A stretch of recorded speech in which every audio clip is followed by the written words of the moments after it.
था। सैयद अली गौहर शाह सानी जो जन्म 11 रमज़ान मुबारक 1275 हिजरी बमुताबिक 14 अप्रैल 1859 ईस्वी ते थियो। खेनि संदन वालिद सैयद हिज़्बुल्लाह शाह जी शहादत बैदि 1890 ईस्वीअ में जमायत तरफ़ां पग ॿधाए चौथे पागारे तौर तस्लीम कयो वियो। ही बुज़ुर्ग जिस्मानी तौर कमज़ोर रहंदा हुआ, इन करे सफ़र करण दौरान जमायत जे तरफ़ां खेनि ढकियल डोली यानी महाफ़े में खणी हलण जो रवाज शुरू थियो। उन्ही करे हिन पीर साहिब खे जमायत महाफ़े धणी जे नाले सां यादि कंदी आहे। जीअं त संदुसि मसनद नशीनी खां अॻु में ई हुर जमायत ऐं अंग्रेज़ हुक्मराननि जे विच में टकराउ हलंदड़ हो, जंहिं टकराव जे नतीजे में संदन वालिद साहिब खे ज़हर ॾेई शहीद बि कयो वियो हो। उन करे खेनि मसनद नशीनी अहिड़ी टकराव वारी सूरत हाल में संभालणी पइजी वई। खेनि हर रोज़ अंग्रेज़नि जे ज़ुल्म ऐं नाइंसाफ़ियुनि जूं दाहूं मिलंदियूं रहंदियूं हुयूं। ॿिए तरफ़ अंग्रेज़ हुक्मरान पंहिंजी ताक़त जे नशे में कुझु ॿुधण लाइ तयार न हुआ। अंग्रेज़नि सांगड़ में अवामी बग़ावत ख़िलाफ़ बलोचिस्तान मां कुझु सरकश माण्हुनि खे सांगड़ में वसाइण शुरू कयो, जिन अचण शर्त आम माण्हुनि सां ज़ुल्म करण शुरू कया, एतिरे हद ताईं जो कुझु लॼा लुट जा बि वाक़िया थिया, जिन ख़िलाफ़ हुरन जे बच्चू बादशाह जी हुकूमत अवामी शिकायतनि ते उन्हनि बलोच माण्हुनि ऐं कामोरनि खे सेखत ॾियणु शुरू कई।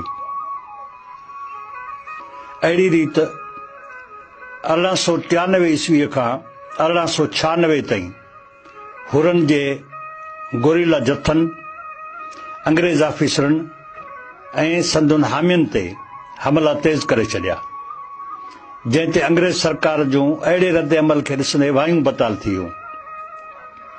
अंग्रेज़नि पंहिंजे ॾाढ खे वधाए आम माण्हुनि खे गिरफ़्तार करे 1895 खां लोढ़नि में क़ैद करणु शुरू कयो, जेके अज़ियत खाना हुआ, जिन में औरतनि, ॿुढनि ऐं ॿारनि खे बि बंदि कयो वियो।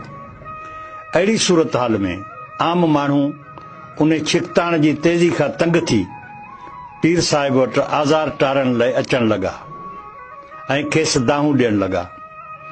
ॿिए तरफ़ वरी अंग्रेज़नि बि पंहिंजी हार खे लिकाइण लाइ पीर साहिब खे पंहिंजो बनाइण जूं कोशिशूं शुरू कयूं। पीर साहिब इंतिहाई दूर अंदेशी सां उन छिकताण खे आर्ज़ी तौर घटाइण लाइ अवाम ते अंग्रेज़नि जी नाइंसाफ़ी जो बार हल्को करण लाइ कुझु नरमी अख़्तियार कई। नतीजे में अंग्रेज़ सरकार तरफ़ां खेसि शमसुल उलमा जो लक़ब ॾियण जी बि कोशिश कई वई, जेको पाण क़बूल न कयाऊं। उन बैदि पीर साहिब जी हसास दिलि सिंध जे माण्हुनि जे आज़ार खे घटाइण लाइ वेड़ बंदि करण जो फ़ैसिलो करे 1896 में बच्चू बादशाह ऐं संदुसि साथियुनि खे कारवायूं बंदि करे पंहिंजा सिर कुर्बान करण जो हुकुम जारी कयो। बच्चू बादशाह जे साथियुनि वेड़ में पंहिंजा सिर सदके कया ऐं बच्चू बादशाह पीर साहिब जे हुकुम ते गिरफ़्तारी पेश कई। बेरहम अंग्रेज़ सरकार वतन जी आज़ादी जे अज़ीम मुजाहिद खे माफ़ करण बजाए सांगड़ में सरेआम फांसी ॾेई शहीद करे छॾियो। पीर साहिब खे अंग्रेज़ सरकार जे इन रवैये ते सख़्तु अफ़सोस थियो। पाण साॻे साल 24 जमादुल सानी 1314 हिजरी मुताबिक़ 30 नवंबर 1896 ते विसाल फरमाए वञी मालिक हक़ीक़ी सां मिलिया। सैयद शाह मर्दान शाह अवल कोट धणी रहमतुल्लाह अलैह पंजूं पागारो। सैयद शाह मर्दान शाह अवल जी विलादत बासादत 7 सफ़र 1279 हिजरी बमुताबिक़ 1860 ईस्वीअ में थी। संदन वालिद पीर साईं अली गौहर शाह सानी जे विसाल बैदि खेनि 1896 में जमायत तरफ़ां पग ॿधाए 5 पागारे तौरु तस्लीम कयो वियो। जीअं त संदन वालिद साहिब जे ज़माने में ई पहिरीं हुर जिदोजहद शहीद बच्चू बादशाह जी शहादत सां पुॼाणी खे पहुची चुकी हुई। हुर जमायत ॿीहर अमुन बहाल करण ऐं ॾुखोयल सिंध जे मुल्कनि मोटाइण तरफ़ तवजह ॾिनो, पर नाअहल अंग्रेज़ हुकूमत हुरनि जी उन अमुन पसंदी खे संदन कमज़ोरी समझी ॿीहर अवाम सां ज़ुल्म जारी रखण जी शुरूआत कई।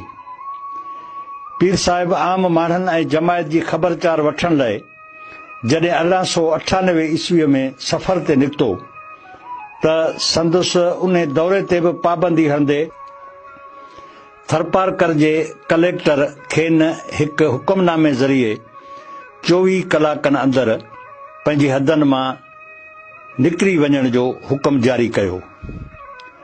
जंहिं ज़ालिमाना हुकुम ख़िलाफ़ हुर जमायत में ताव पैदा थियो ऐं हुरनि ॿीहर सोरश शुरू करे छॾी। पीर साहिब ॿीहर जंगी माहौल खे रोकण जी कोशिश कई, पर अंग्रेज़ सरकार हुरनि ख़िलाफ़ ऑपरेशन शुरू करे ॾिनो।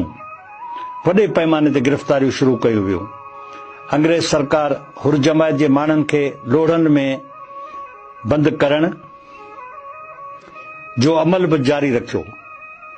हालांकि पीर साहिब पहिरीं आलमी जंग में अंग्रेज़नि जी मदद करण जो बि ऐलान कयो हो। 1914 में पीर साहिब सिंध जे उन वक़्त जे अंग्रेज़ कमिश्नर मिस्टर लोकास वटि अंग्रेज़ ऑफिसरनि जे नाइंसाफ़ियनि जी शिकायत बि कई, पर उन शिकायत जो मिस्टर लोकास ते को बि असर न थियो ऐं उन को बि तदारक न कयो। उन रवैये खे ॾिसंदे पीर साहिब उन वक़्त जे सिंध जे बरख अॻवान रईस गुलाम खान भुरगड़ी खे मिस्टर लोकास जे रवैये बाबति आगाह कयो। रईस गुलाम खान भुरगड़ी अहिड़ी शिकायत वायसराय हिंद वटि कई, जंहिं शिकायत ते वायसराय हिंद जे हुकुम ते मिस्टर लोकास खे वापसि इंग्लैंड मोकिलियो वियो। पीर साहिब सिंध जे मज़लूम माण्हुनि ते थींदड़ ज़ुल्मनि ख़िलाफ़ मुसलसिल आवाज़ उथारींदो रहियो। हिन अमुन पसंद ऐं सिंध जे हॾ ॾोखी पीर साहिब शाह मर्दान शाह अवल 61 सालनि जी ॼमार में 7 रबीउल अवल 1340 हिजरी बमुताबिक़ 9 नवंबर 1921 ते विसाल कयो। सैयद सबगतुल्लाह शाह सानी सूरे बादशाह पग धणी रहमतुल्लाह अलैह 6 पागारो। सैयद सबगतुल्लाह शाह सूरे बादशाह जो जन्म 13 सफ़र 1327 हिजरी बमुताबिक़ 1908 ईस्वी ते थियो। ॼमण वक़्तु खेनि सैयद काइम अली शाह बि सलींदा हुआ, पर अॻिते हली सैयद सबगतुल्लाह शाह जे नाले सां सॾजण लॻा। संदन वालिद पीर सैयद शाह मर्दान शाह अवल जे विसाल बैदि जमायत तरफ़ां 9 नवंबर 1921 ईस्वीअ में खेसि पग ॿधाए 6 पागारे तौरु तस्लीम कयो वियो। जीअं त अंग्रेज़ सरकार दरगाह राशिदिया जे पीरनि ऐं हुर जमायत खे पंहिंजो दुश्मन समझंदी हुई, जंहिंजो फ़ाइदो वठंदे कुझु मफ़ाद परस्त माण्हू जमायत ऐं पीर साहिब बाबति अंग्रेज़ अमलदारनि जा कन पिया भरींदा हुआ। इहो ई सबबु हो जो पहिरीं हुर हलचल जे ख़त्म करण बैदि बि अंग्रेज़नि जमायत ऐं सांगड़ जे अवाम सां पंहिंजा ज़ुल्म जारी रखिया। माण्हुनि सां जेल भरिजी वञण बैदि मासूम ॿारनि, औरतनि, बीमारनि, ज़ईफ़नि खे बि लोढ़नि में वाड़ण शुरू करे छॾियो। पीर साहिब शाह मर्दान शाह अवल जी नरम पॉलिसी बि कारगर साबित न थी। फील मस्त अंग्रेज़ ॻोठनि जा ॻोठ साड़े बर्बाद करण वारे ज़ुल्म खां बाज़ न आयो। अहिड़ी सूरत हाल में पीर साहिब सूरे बादशाह के मसंद नशीनी विरसे में मिली। अंग्रेजन नए पीर साहिब सां संदसि वालिद वांगर नरम पॉलिसी ते कायम रहण ऐं जमायत ऐं अवाम सां ज़ुल्म जारी रखण जी पॉलिसी तहत खेसि लक़ब ॾियण जी ॻाल्हि चोरी। पीर साहिब खे इहा ॻाल्हि सोचण ते मजबूर कयो। पीर साहिब लाइ इहा फ़ैसिले जी घड़ी हुई त हू ज़ाती मरातूं ऐं अलक़ाब वठी जमायत ऐं माण्हुनि खे अकेलो छॾे या अंग्रेज़नि ऐं संदसि साथियुनि जी मुखालफ़त ऐं हुकूमती सख़्ती लाइ तयारु थिए। पीर साहिब पंहिंजे वॾड़नि जी वफ़ा खे दाग़दार करणु नथे चाहियो। इन करे हिन अवाम सां गॾु रहण ऐं हर सख़्ती सहण लाइ पाण खे तयारु रखण जो अहद कयो। पीर साहिब अंग्रेज़ कारंदनि खे हुकूमती अलक़ाब वठण जे मामले ते इहो चई खेनि मोटाए छॾियो त असां लाइ जमायत तरफ़ां पागारे जो मिलियल लक़ब ई काफ़ी आहे। संदन उन जवाब अंग्रेज़ अमलदारनि खे मछराए विधो। हिकु तरफ़ अंग्रेज़ पीर साहिब खे सिखत ॾियण ऐं झुकाइण जो फ़ैसिलो कयो त ॿिए तरफ़ खुद राशिदी ख़ानदान जे किन लालची माण्हुनि खे राशिदी दरगाह जी गादी नशीनी जी आछ करे पाण सां मिलाए छॾियो। पीर साहिब ते हिकु नौजवान इब्राहिम कोरी खे यरगमाल करे रखण ऐं हथियार गॾु करण जो इल्ज़ाम लॻाए केस दाख़िल कयो वियो।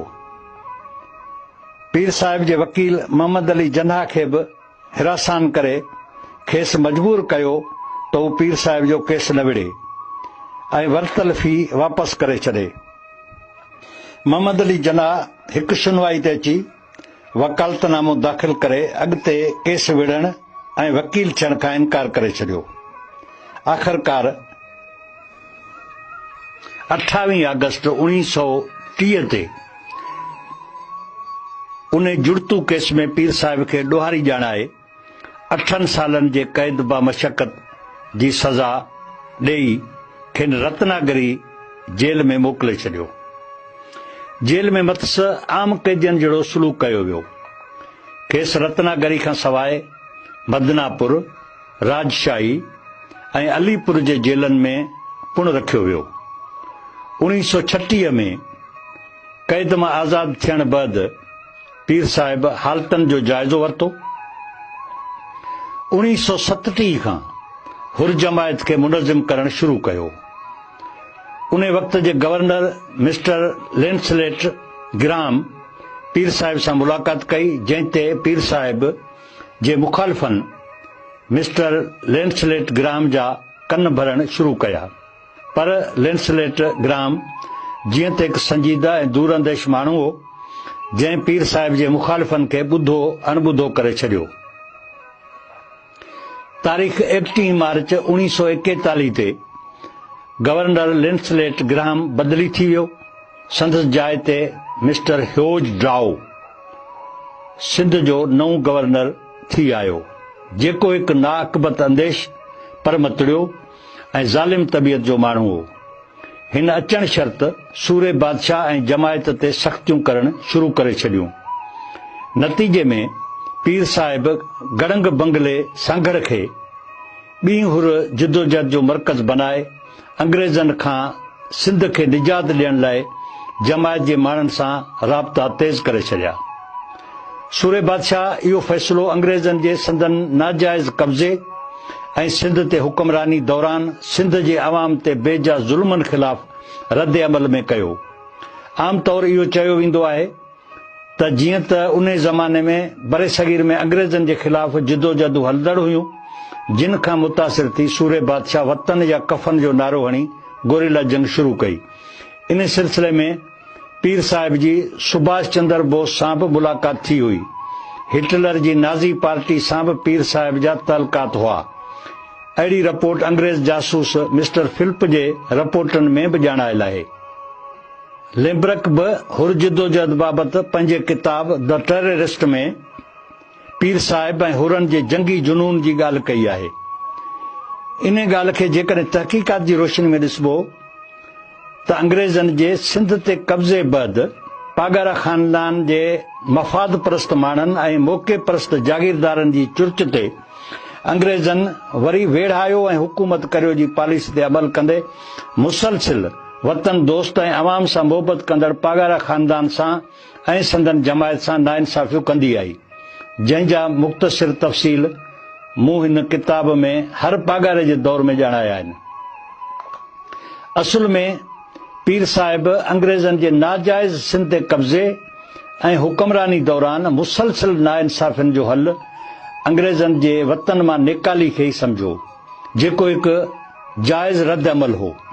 पीर साहिब बरे सगीर में हलंदड़ जिदोजहदनि खां मुतासिर थी इहो फ़ैसिलो न कयो हो। उन जे सबूत तौरु कुझु तारीख़ी हक़ीक़तनि ते गौर करणो पवंदो। पहिरीं ॻाल्हि त अंग्रेज़नि ख़िलाफ़ 1857 जी जंग आज़ादी ऐं हुर जिदोजहद जे कारवायुनि में किथे बि का हिकु जहिड़ाई नज़र नथी अचे।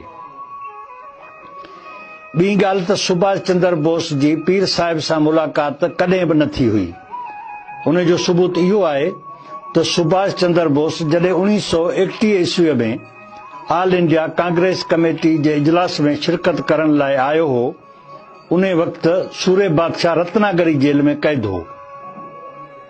वरी 1941 में जॾहिं सूरे बादशाह गोरिल्ला जिदोजहद जी शुरूआत करे रहियो हो, उन साल सुभाष चंद्र बोस नज़रबंदी तोड़े जर्मनी वञी चुको हो।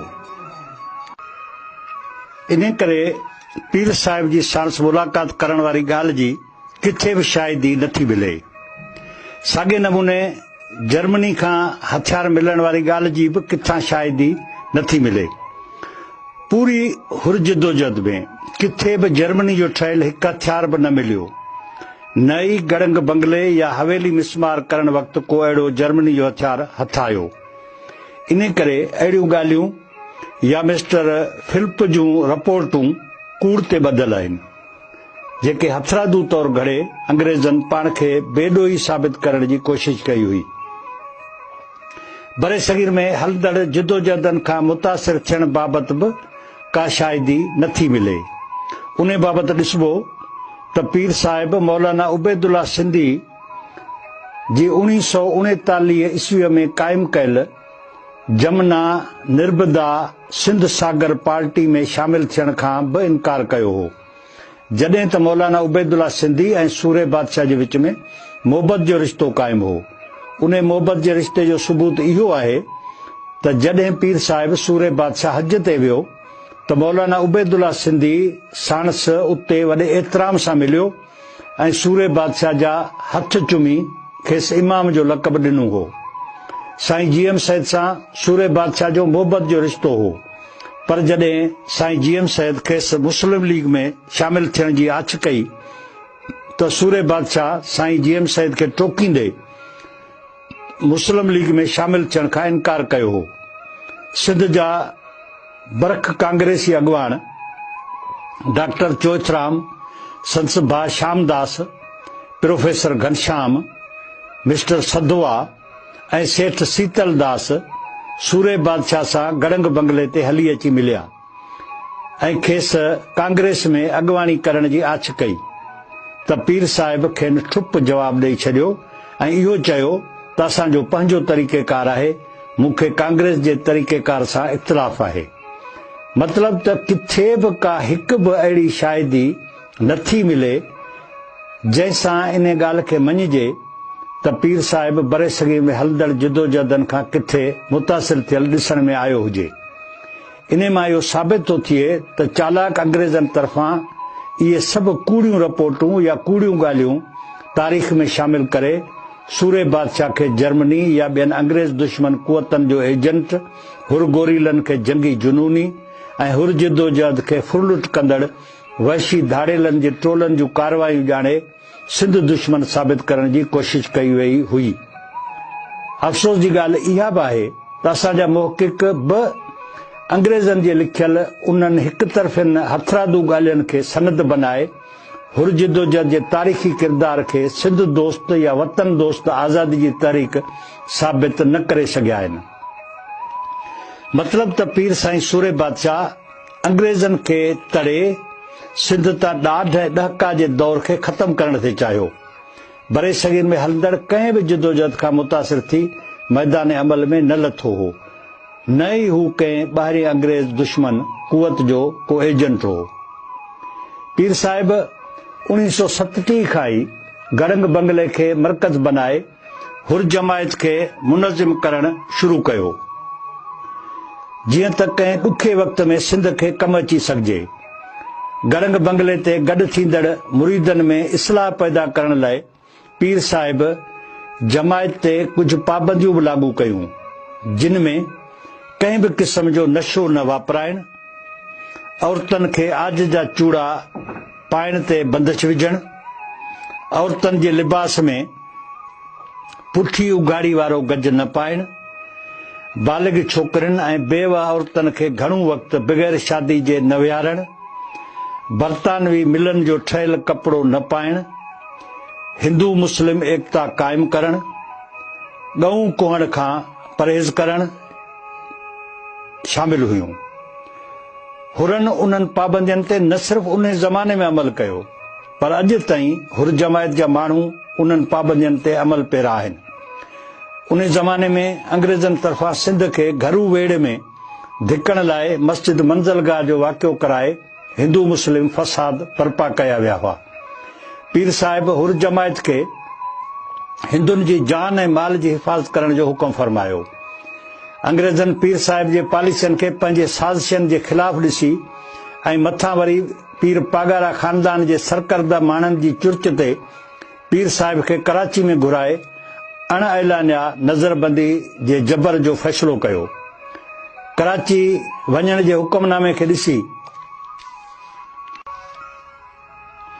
वञण खां अॻे पीर साहिब इहो महसूसु कयो हो त अंग्रेज़ खेसि हाणे न कमु करणु ॾींदा, न ई खेसि हाणे घणो वक़्तु ज़िंदा छॾींदा।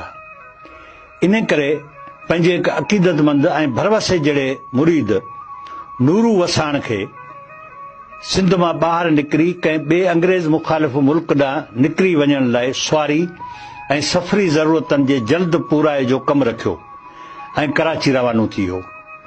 कराची में खांसि पुछियो वियो त मालूम थियो आहे त तव्हां गड़ंग बंगले ते गाज़ियुनि जी भर्ती पिया करियो, जेको हिकु ॾोह आहे। पीर साहिब जवाब में चयो, जॾहिं मुस्लिम लीग पंहिंजा नेशनल गार्ड, कांग्रेस पंहिंजा वॉलंटियर ऐं राष्ट्रीय शेवक सिंह पंहिंजा शेवक दल रखी सघे थी, त मूं कंहिं ॾुखे वक़्त लाइ पंहिंजा हुर गाज़ी भर्ती कया त कहिड़ो गुनाह कयो आहे। उन ते खेसि ॿिए हुकुम ताईं कराची में रहण ऐं केॾांहुं न वञण जो हुकुम ॿुधायो वियो। पर पीर साहिब जीअं त इन ॻाल्हि खे पहिरियां ई सम्झी चुको हो, इन करे हिन कराची में रहण बजाए ॿाहिरि वञी हुर जिदोजहद जी अॻुवाणी करण जे फ़ैसिले ते अमल कंदे 9 अक्टूबर 1941 ईस्वीअ ते जीप ज़रिए सफ़र करे गड़ंग बंगले ते पहुतो, जिते बंदोबस्त लाइ मुक़ररु कयल नूरू वसाण मौजूदु न हो, न ई को सिंध खां ॿाहिरि वञण जो इंतज़ाम थियल हो। पीर साहिब खे पहिरियों भेरो पंहिंजे मुरीद तरफ़ां कयल वेसाघाती ते अफ़सोस थियो। उन बैदि पीर साहिब 10 अक्टूबर ते पीर ॻोठ दरगाह ते आयो। पोयां पीर साहिब तरफ़ां हुकुमनामे जी भंजकड़ी करण ते 13 अक्टूबर 1941 ते अंग्रेज़ सरकार खेसि गिरफ़्तार करण जो वारंट जारी कयो, जंहिं जे नतीजे में 14 अक्टूबर 1941 ते पीर साहिब खे गिरफ़्तार कयो वियो। 10 ॾींहनि बैदि 24 अक्टूबर 1941 ते खेनि हिंदुस्तान जे सेहूनी जेल में मोकिलियो वियो। पोयां 26 मई 1942 ते बमबारी करे गड़ंग बंगलो तबाह कयो वियो ऐं 22 अगस्त 1942 ते हवेली ऐं कोट ते बि बमबारी करे तबाह कया विया। पीर साहिब जे ख़ानदान खे कराची आणे मीर ख़ुदा बख़्श टालपुर जे बंगले ते नज़रबंद कयो वियो। पीर साहिब जी हवेली मां निकितल सामान जेको अदालत में ज़ाहिर करे इंपीरियल बैंक में जमा करायो वियो, उन में औरतुनि जा सोन ऐं चांदी जा ज़ेवर, कुझु सिक्का, 5 लख रुपया रोकड़ा 44 राइफलूं 14 रिवाल्वर शामिल हुआ, जेके हथियार मुख़्तलिफ़ दौरनि में संदन बुज़ुर्गनि खे तोहफ़े तौरु मिलियल हुआ। उन्हनि में को बि जर्मनी जो ठहियल हथियार मौजूदु न हो, जंहिंमां बि पीर साहिब जे परॾेही एजेंट न हुअण जी शाहिदी मिले थी। पीर साहिब खे अंग्रेज़ सरकार शहीद करण जो फ़ैसिलो अॻुवाट करे छॾियो। उन खे क़ानूनी कार्रवाई जो बुरको पाराइण लाइ 14 जनवरी 1943 ते पीर साहिब खे हैदराबाद सेंट्रल जेल आंदो वियो। हुर बग़ावत ॾोह में मार्शल लॉ तहत केस हलायो वियो, जंहिंमें पीर साहिब खे न संदन मर्ज़ी जो वकील करण जी इजाज़त मिली, न कंहिं मददगार खे मिलण ॾिनो वियो। सिर्फ़ पीर साहिब खे हिकु वकील ॾियलमल लालवाणी खे वकील करण जी इजाज़त मिली। पीर साहिब जी मर्ज़ी त मोहम्मद अली जनाह खे वकील करण जी हुई, पर न सरकार खे न अहिड़ो मौक़ो ॾिनो, न ई जनाह साहिब वकालत करण ते राज़ी थियो। केस जे 26 ॾींहनि जी कार्रवाई में पीर साहिब खे संदसि वकील सां ॻाल्हाइण जी बि इजाज़त न हुई। सिर्फ़ लिखियत में सूरे बादशाह पंहिंजे वकील ॾियलमल खे कुझु चई सघियो थे। ही अदालत जी तारीख़ जो हिकु अहिड़ो केस आहे जंहिंमें कार्रवाइनि दौरान शाहिदनि ऐं पीर साहिब सूरे बादशाह जे विच में पर्दो ॾियारियो वियो। अहिड़ी रीत खेनि आख़िरकार फांसी जी सज़ा ॾिनी वई, जंहिं ते अमल कंदे 13 रबीउल अव्वल 1362 हिजरी मुताबिक़ 20 मार्च 1943 ते खेनि फांसी ॾेई शहीद कयो वियो। संदन लाश खे बि कंहिं गुमनाम जाइ ते दफ़न कयो वियो, जंहिं जाइ जी अॼु ॾींहं ताईं कंहिंखे बि ख़बर नाहे। सैयद शाह मर्दान शाह सानी छट धणी रहमतुल्लाह अलैह, सतूं पागारो। सैयद सिकंदर अली शाह मर्दान शाह सानी जी विलादत 8 जमादिल सानी 1347 हिजरी बमुताबिक़ 22 नवंबर 1928 में थी। पाण शहीद सूरे बादशाह जे फर्ज़ंद हुअण जे नाते शहीद सूरे बादशाह जे ख़ानदान खे अंग्रेज़नि तरफ़ां मिलियल समूरनि तकलीफ़नि मां गुज़रिया। शहीद सूरे बादशाह जी शहादत बैदि खेनि ऐं संदन भाउ नादर अली शाह खे 12 फरवरी 1944 ते सिंध मां जलावतन करे पहिरियां ई अलीगढ़ पोइ बर्तानिया ॾिनो वियो, जिते इन ॿिन्ही भाइरनि जी आम माण्हुनि जी हैसियत सां तालीम ऐं तरबियत थी। पाकिस्तान त 1947 ईस्वी में क़ाइमु थियो। अंग्रेज़ बि सिंध मां हलिया विया, पर सिंध में